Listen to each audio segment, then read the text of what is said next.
دوستان سلام، من خوجا فرید صدیقی هستم از کانال آموزشی اینفوتیک.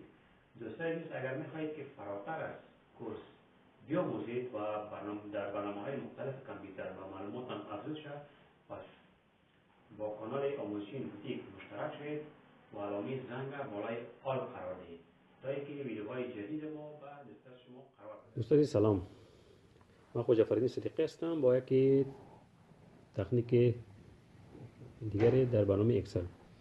دوستان ببینید ما جدول ساختیم. مثلا اگر من اینجا نوشته بکنم که آیدی زمانی که بسیار دیگه برم اتومات خودش یا نوشته بکنم احمد، زمانی که بسیار دیگه برم دوستان مثلا نوشته بکنم که مال نام پدرش، اتومات خودش هایت یا پاک معلوم نمیشه.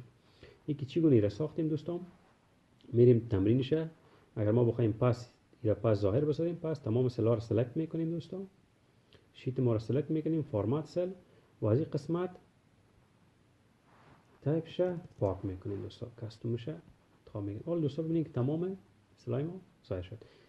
دوستان میریم تمرینشه در شیت بعدی میکنیم. با این شکل یک ذره ما زوم میسازم. مثال اگر ما این قسمت به طور مثال ما اینجا باردار بودم. حالا دوستان تمام سل ما را انتخاب میکنیم، قسمت میریم بالای فرمت سل، از این قسمت از اینجا کاستوم انتخاب میکنیم دوستان. از قسمت دوستان می جنرال پاک میکنیم و اینجا سه بار سیم کالم درج میکنیم که میکنیم دوستان. زمان کارت یک در شیت ما درج بکنیم برای ما ظاهر یا آشکار نمیشه. مثلا من نوشته بکنم نیم،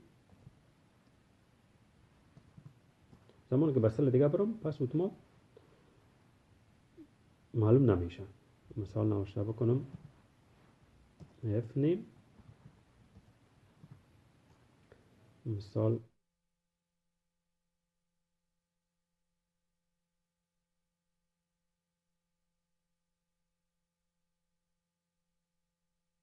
وی هم سلری دوستا. زمان حالا برای ما معلوم نمیشه. اگر من پس دوباره این سل ما را انتخاب بکنم دوستا، از این قسمت بالای فرمت سل برم و اینجا گزینه کاستوم انتخاب بکنم، همین پس سیم کالم از بین ببرم و اوکی بکنم، پس حالا دوباره جدول ما ظاهر میشه. دوستا اگر میخواهید که همچون تریکا و تکنیکا را بیاموزید، پس با کانال آموزشی اینفوتیک مشترک شید و علامه زنگ بالای آل قرار دهید تا اینکه ویدیوهای جدید ما به دست شما قرار بده. پس تا درس بعدی که من خوجا فرید صدیقی خدمت شما قرار میگیرم، همه شما را به خداوند یکتا میسپارم. کامیاب و موفق